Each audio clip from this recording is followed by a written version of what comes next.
Modern जेठानी की फीकी चाय के साथ देसी देवरानी के तीखे पकौड़े। यह है हमारी कहानी की दूसरी नायिका देसी गंगा, जिसे तीखे खाने से इतना प्यार है कि यह सांस लेना भूल सकती है लेकिन तीखा खाना नहीं, खासकर तीखे पकौड़े। गंगा के तीखे स्वाद से उसके अम्मा बाबू की जुबान तो जली हुई रहती ही है। आज कोई और भी गंगा के तीखे पकौड़ों के स्वाद से जुबान जलाने वाला है। गंगा बेटी, अभी कितना समय और लगेगा? जल्दी कर, मुझे खेत भी जाना है। बाबू, पकौड़े तलने में समय तो लगता है ना, बस थोड़ी देर और। यार पंकज, पकौड़ों की खुशबू से तो मुंह में पानी आ रहा है। खाएगा तो खान से धुआं भी निकलेगा। क्या मतलब? अरे कुछ नहीं।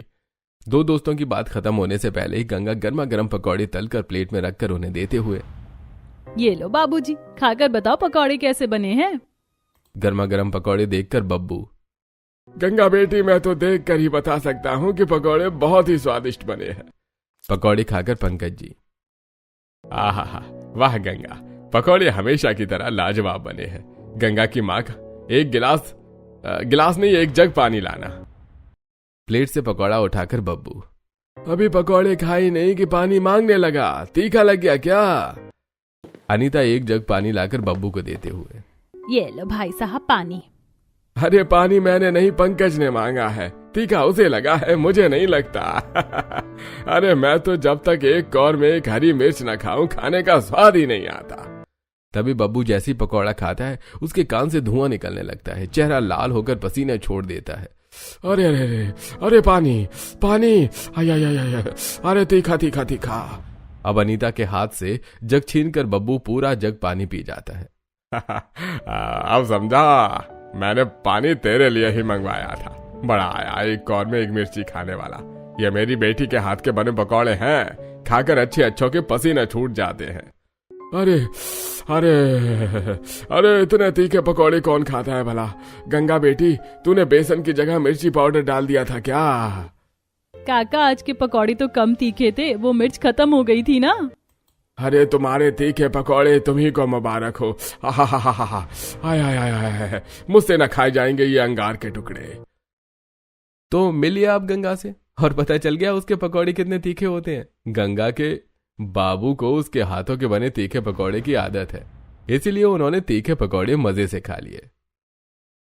तो अब मिलते हैं हमारी कहानी की पहली नायिका मॉडर्न सुमन से, जिसकी फीकी चाय से उसका पूरा ससुराल परेशान है, जो वो हर सुबह आंगन में बैठे अपने सास ससुर, पति और देवर के पास अपनी फीकी चाय लेकर पहुंच जाती है। आज मौसम हल्का सर्द जान पड़ता है, ऐसे मौसम में सुबह सुबह गर्मा गर्म चाय के साथ पकौड़े मिल जाएं तो मजा ही आ जाए। नंदिनी और विकास जी को चाय देते हुए सुमन, ऑयली पकौड़े तो नहीं बनाए हमने, हमेशा की तरह ये गर्मा गर्म चाय बनाकर जरूर लाई हूँ। कम चीनी और कम दूध वाली फीकी चाय पीकर विकास जी, अरे बहू, तुझे इस घर में किस चीज की कमी है? तुझे शक्कर नहीं मिलती या दूध नहीं मिलता? किसी चीज की कमी नहीं है ससुर जी, मुझे इस घर में सब कुछ मिलता है। तो फिर तू ये फीकी चाय क्यों पिलाती है? ससुर जी, आप जानते तो है ना कि चीनी और दूध में कितनी मिलावट आने लगी है। अब फीकी चाय देकर सुमन नाश्ता बनाने किचन में चली जाती है और शाम को फिर एक बार हॉल में बैठे अपने पति देवर और सास ससुर को फीकी चाय बनाकर ही देती है। शाम को भी फीकी चाय पीकर नंदिनी जी, बहू तुम सिर्फ पानी उबाल कर ले आई हो क्या? इसमें ना तो दूध है ना ही शक्कर है। मम्मी जी, आप अपनी उम्र देखिए, इस उम्र में आप फीकी चाय ही पीजिए, इसी से आपका हाजमा सही रहेगा और शुगर होने का खतरा भी कम होगा। अरे बहू, चाय तो शक्कर और दूध की ही अच्छी लगती है ना, भला ये फीकी चाय कौन पीता है?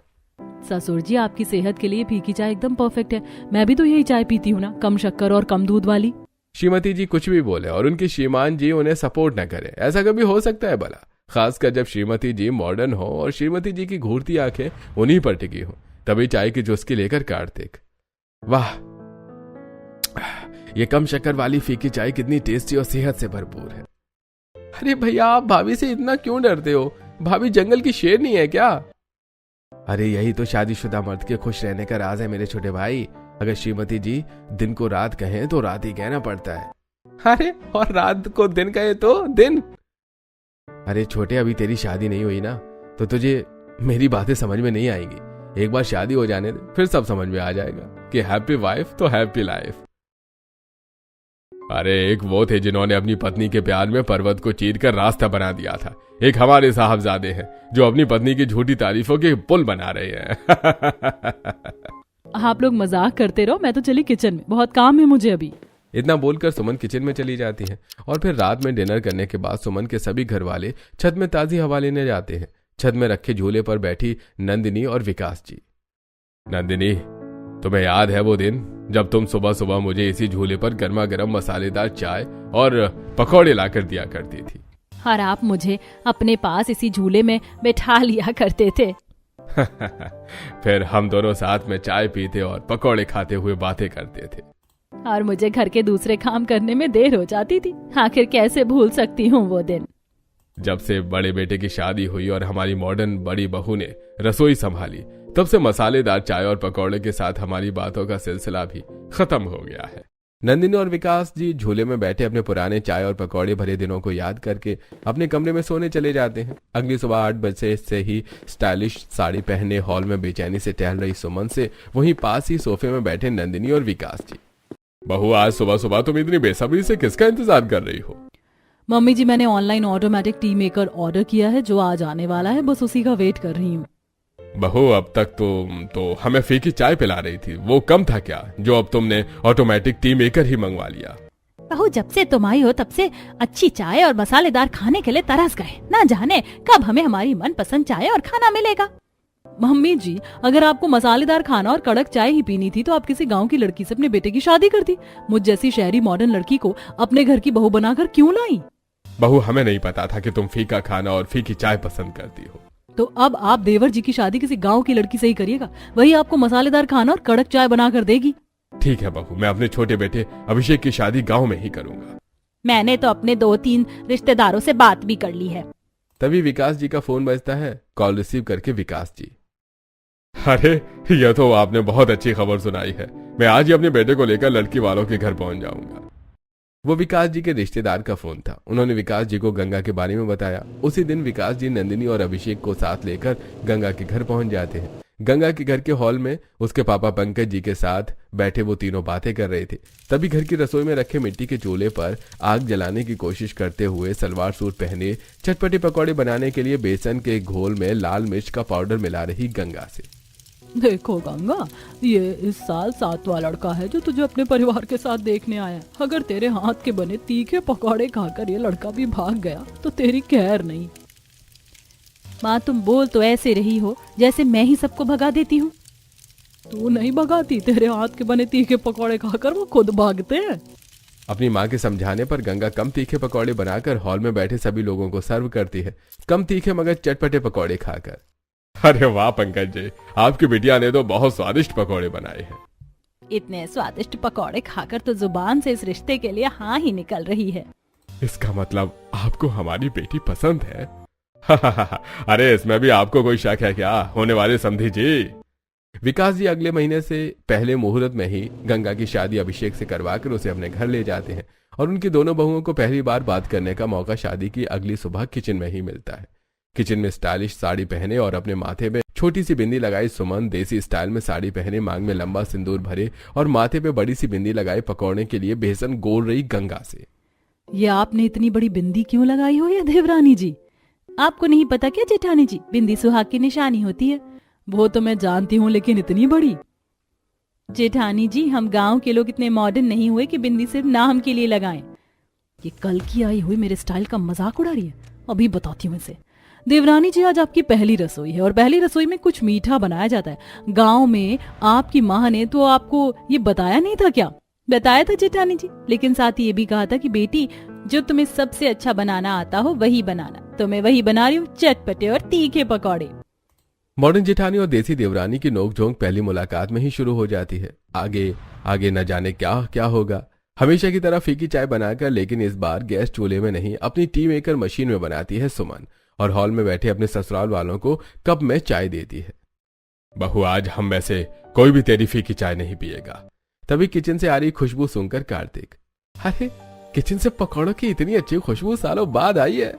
कुछ ही देर में गंगा गर्मा गर्म पकौड़े प्लेट में लेकर वहां पहुंच जाती है। वाह बहू, पकौड़े देखकर तो मेरे मुंह में पानी आ गया।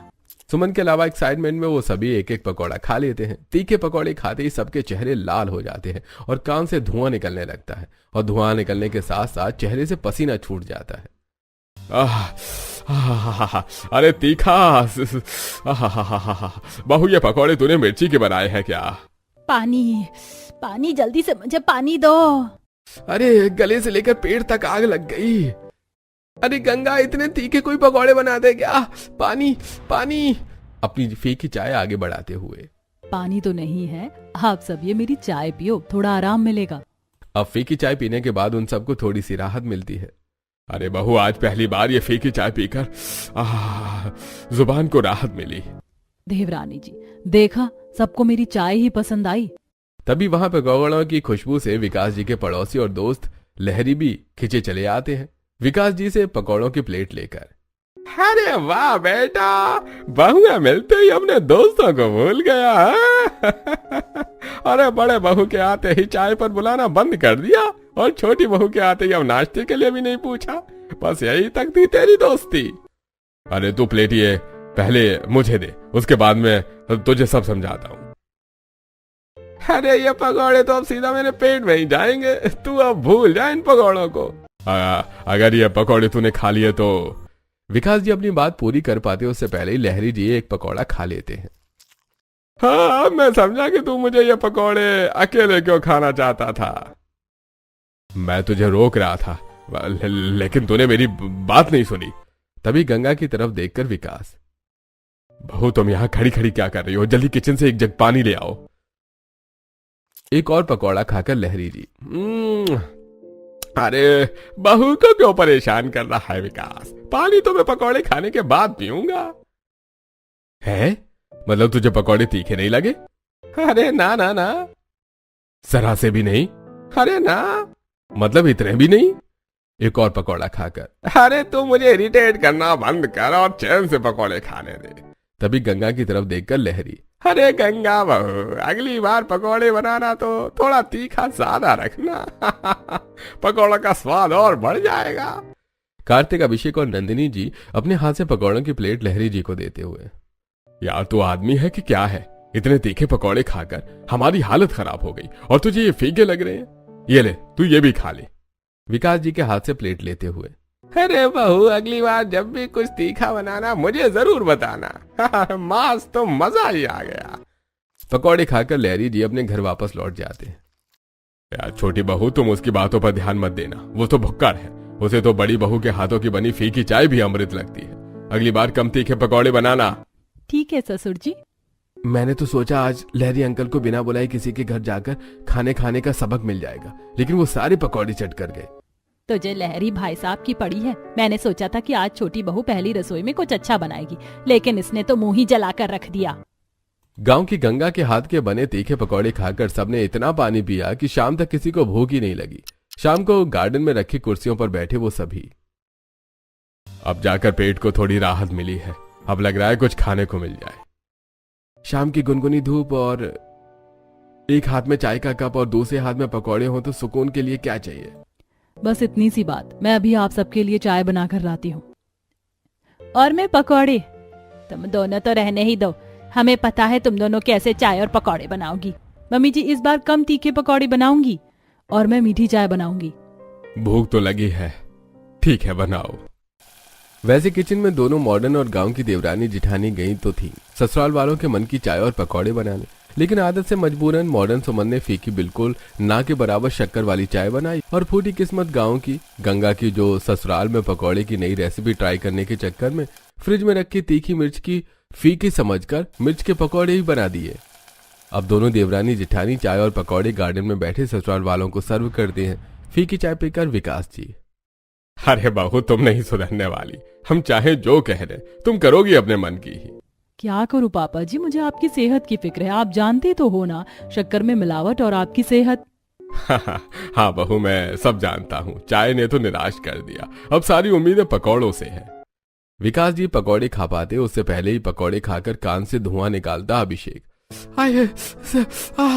तीखा गंगा, एक बार फिर से तुमने तीखे पकौड़े बना दिए। अरे मुंह जल गया मेरा। पानी पानी पानी। मैंने तो कम मिर्ची डाली थी, फिर कैसे? तभी पकौड़े में से मिर्च निकालकर नंदिनी जी, छोटी बहू, कम मिर्ची डाली थी या मिर्ची के ही पकौड़े बना दिए? अरे भगवान ने हमें दो अनोखी बहुएं दे दी हैं। नंदिनी, एक को फीकी चाय पसंद है, एक को तीखे पकौड़े। छोटी बहू तू पकौड़ों का तीखापन कम कर दे, नहीं तो किसी दिन किसी ना किसी को हॉस्पिटल पहुंचा कर रहेगी। माँ जी, देवरानी जी के पकौड़े बहुत तीखे हैं क्या? पापा जी, जेठानी जी की चाय बिल्कुल फीकी है क्या? सुमन को पकौड़े और गंगा को चाय देते हुए नंदिनी जी। लो बहुओं, तुम खुद ही टेस्ट कर लो। चाय पीकर गंगा। मेरी मॉडर्न जेठानी जी से चाय कहती हैं, ऐसी चाय तो मेरी गाय भी ना पिए। पकौड़े खाकर सुमन। ओ माय गॉड, मेरी गांव की देवरानी ऐसे पकौड़े खाती है, बाप रे, पकौड़े खाकर तो मैं अस्पताल ही पहुंच जाऊंगी। बहू, तुम दोनों को एक दूसरे का स्वाद कैसा लगा? अब दोनों देवरानी जेठानी बिना कुछ बोले किचन की तरफ भागती हैं और सिंक में सुमन पकौड़ा थूकती है और गंगा चाय। दोनों देवरानी जेठानी उस समय एक दूसरे की चाय या पकौड़े के बारे में कुछ नहीं बोलती। कुछ ही दिनों में गंगा के ससुराल वालों को पता चल जाता है कि पकौड़ों के साथ साथ गंगा खाना भी तीखा और मसालेदार बनाती है।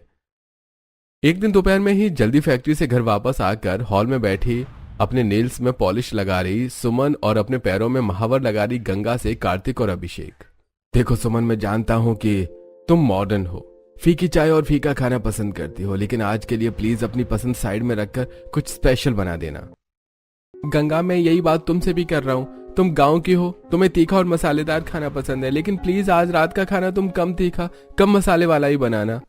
वैसे आज ऐसी क्या खास बात है जो आप दोनों हमें खाना बनाने के लिए गाइड कर रहे हैं? आज हमारे सबसे बड़े क्लाइंट मिस्टर करण जी डिनर पर आ रहे हैं। वो बहुत ही रईस और खाना पसंद इंसान है। अगर उन्हें हमारे घर का खाना पसंद आ गया ना, तो हो सकता है वो हमारे साथ अपना बिजनेस आगे बढ़ा ले। यही मौका है अपना बिजनेस बढ़ाने का, तो प्लीज आप दोनों कोई गड़बड़ मत कर देना।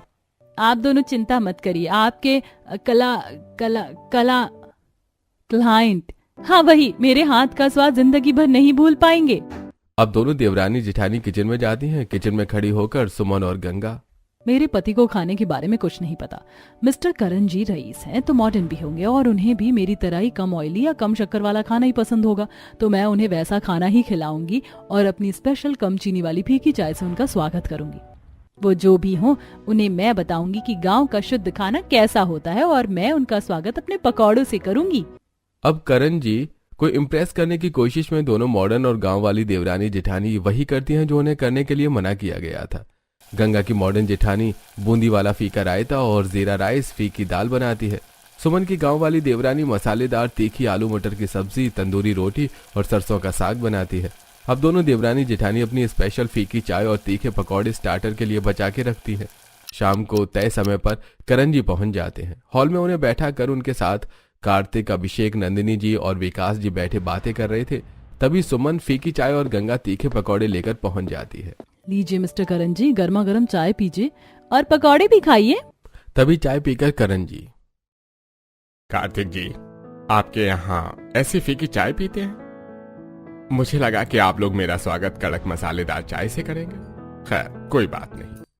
आप प्लेट से पकौड़ा उठाते हुए करण, ये पकौड़े टेस्टी लग रहे हैं।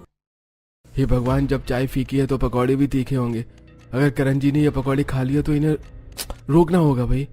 कार्तिक को रोकने से पहले ही करण जी पकौड़ा मुंह में रख चुके थे और आंख बंद करके चबा रहे थे ताकि पकौड़े का भरपूर स्वाद ले सके, लेकिन उनका चेहरा लाल हो गया, कानों से धुआं निकलने लगा, पूरा शरीर पसीने से तरबतर हो गया और आवाज भी दब गई। तभी गला पकड़कर करण जी,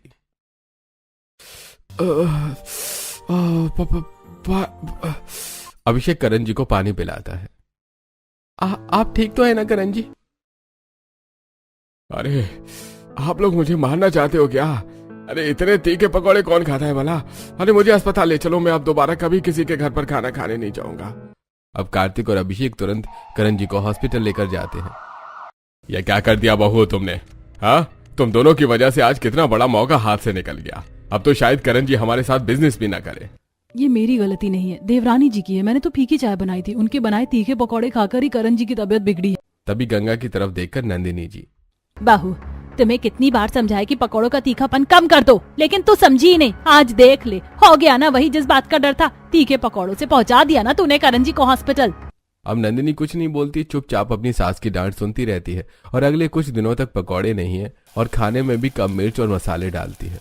लेकिन उसकी मॉडर्न जेठानी हमेशा की तरह सुबह शाम फीकी चाय बनाकर ही सबको पिलाती थी। मजबूरन गंगा को भी कम शक्कर और दूध वाली फीकी चाय पीनी पड़ती थी। एक दिन जब गंगा से रहा नहीं गया तो शाम के समय किचन में जाकर अपने मनपसंद तीखे पकौड़े बनाने लगती है। आज खाऊंगी जी भर के अपने मनपसंद पकौड़े। उसी समय सुमन भी वहां पहुंच जाती है और अपने टी मेकर में फीकी चाय उबलने को रखकर एक बार के निकाले हुए प्लेट में रखे पकौड़े उठाकर खाती है। अरे बाप रे, ये पकौड़े हैं कि मिर्च के लड्डू इतने तीखे। पानी पानी। अब गंगा फ्रिज में से निकालकर अपनी मॉडर्न जेठानी को पानी की बोतल देती है। तभी पानी पीकर सुमन, इतना ऑयली, इतना तीखा आखिर तुम खा कैसे लेती हो देवरानी जी? गाँव की हो इसीलिए तुम्हें सब डाइजेस्ट हो जाता होगा। जेठानी जी आप शहर की हो, मॉडर्न हो, तो इसका मतलब ये नहीं कि आप मेरे पकौड़ों के बारे में कुछ भी बोलोगी। आपकी चाय भी तो चाय कम और कत्थे का पानी ज्यादा लगती है। न शक्कर, न दूध, न चाय पत्ती, न अदरक। ऐसी चाय तो हमारे गाँव के लोग मुंह नहीं लगाते। तुमने मेरी चाय के बारे में क्या कहा देवरानी जी? अब दोनों देवरानी जेठानी की आवाज सुनकर नंदिनी जी वहां पहुंच जाती हैं। क्या हुआ तुम दोनों? किस बात पर बहस कर रही हो? अपनी सास को देखकर दोनों देवरानी जेठानी शांत हो जाती हैं। कुछ नहीं मम्मी जी, हम दोनों तो बस ऐसे ही। नंदिनी जी के किचन में पहुंचते ही दोनों देवरानी जेठानी चाय और पकौड़े लेकर अपने कमरे में चली जाती हैं। नंदिनी जी बीच छत में झूले में बैठे विकास जी के पास जाकर झूले में उनके बगल में बैठ जाती हैं। खाने पीने में दोनों बहुओं की मनमानी हद से ज्यादा बढ़ गई है। कह तो तुम सही रही हो। अगर उस दिन करण जी सही समय पर हॉस्पिटल न पहुंचते तो उनकी आवाज भी जा सकती थी। अब उनकी मनमानी पर लगाम लगानी होगी। लेकिन कैसे? जैसे लोहे को लोहा काटता है, ठीक वैसे ही। आप अपना फोन देना तो। विकास जी नंदिनी जी को अपना फोन देते हैं। नंदिनी जी उनके फोन से ऑनलाइन ग्रोसरी ऐप से दुनिया की सबसे तीखी मिर्ची पेपर एक्स, अदरक, टी मसाला, लौंग और इलायची ऑर्डर करती है। आधे घंटे बाद ही डिलीवरी बॉय नंदिनी जी का ऑर्डर लेकर पहुंच जाता है। नंदिनी जी पार्सल रिसीव करके अपने कमरे में जाकर सुबह होने का इंतजार करती हैं। सुबह होते ही नंदिनी जी पार्सल लिए अपनी छोटी बहू गंगा को हॉल में बुलाकर, गंगा बहू, मैं देख रही हूँ जब से तुम इस घर में आई हो तब से तुमने एक दिन भी आराम नहीं किया। इसीलिए मैं चाहती हूँ कि आज तुम आराम करो और मैं तुम्हें गर्मा गर्म पकौड़े बनाकर खिलाऊं। अरे वाह मम्मी जी, फिर तो आप तीखे और चटपटे पकौड़े ही बनाना। बहू, आज तुम्हें इतने तीखे पकौड़े बनाकर खिलाऊंगी कि तुम्हें अपने हाथ के बने पकौड़े फीके लगने लगेंगे।